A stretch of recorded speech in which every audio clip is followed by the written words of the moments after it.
Ce soir, vous avez décidé de ressortir votre ancienne recette de bœuf aux choux. Vous avez hâte d'en manger, mais vous vous demandez si ça va bien passer auprès de vos tout-petits? Ouais, pas toujours facile de faire goûter des nouveaux aliments aux enfants. Et c'est tout à fait normal, parce que le goût, ça se développe. En fait, c'est même un apprentissage qui commence bien avant que bébé mange des aliments. Saviez-vous que bébé découvre d'abord les saveurs dans le ventre de maman? Ça se poursuit ensuite avec l'allaitement, puisque le lait maternel prend en partie le goût de ce qu'elle mange. Vers 6 mois, lorsque bébé commence à manger des aliments, il continue son exploration des saveurs. Il est très curieux. C'est le moment idéal pour lui faire connaître une grande variété d'aliments. Plus bébé goûte des aliments différents, plus il a de chances d'aimer de multiples saveurs. Ça veut dire qu'il sera plus facile pour lui d'apprécier des repas variés. Bien sûr, c'est important de faire connaître à bébé le goût naturel des aliments, si on veut qu'il apprenne à les aimer. On les sert sans ajouter de sucre, de sel ou de ketchup. En gros, on sert les aliments sans les déguiser. Et je vous donne un exemple.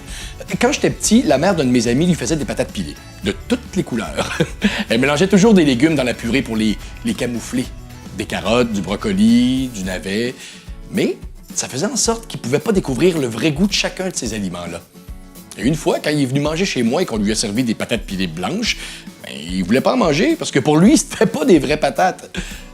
Bref, il faut que les enfants puissent reconnaître les aliments qu'on leur sert.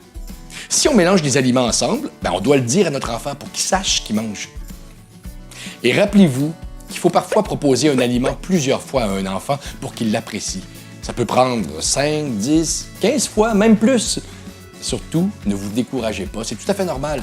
C'est comme si l'enfant devait prendre le temps de faire connaissance avec les aliments. Il y a plusieurs petites choses qu'on peut faire pour encourager notre enfant dans ses découvertes alimentaires.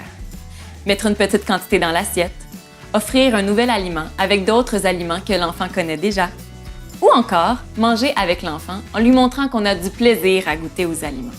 Il aura envie de vous imiter. On peut aussi encourager l'enfant à découvrir les aliments à l'aide de ses sens. Par exemple, en lui faisant sentir une poire, en lui décrivant une carotte et même en l'invitant dans la cuisine quand on prépare le repas. Au fond, pour bébé, tout est nouveau. Les textures, les odeurs, les couleurs, les saveurs. Voilà pourquoi c'est tellement important de laisser les enfants apprivoiser les aliments à leur rythme, sans leur mettre de pression. La découverte des saveurs et des aliments en général doit être pour lui une expérience positive et agréable, et toute la famille en profitera.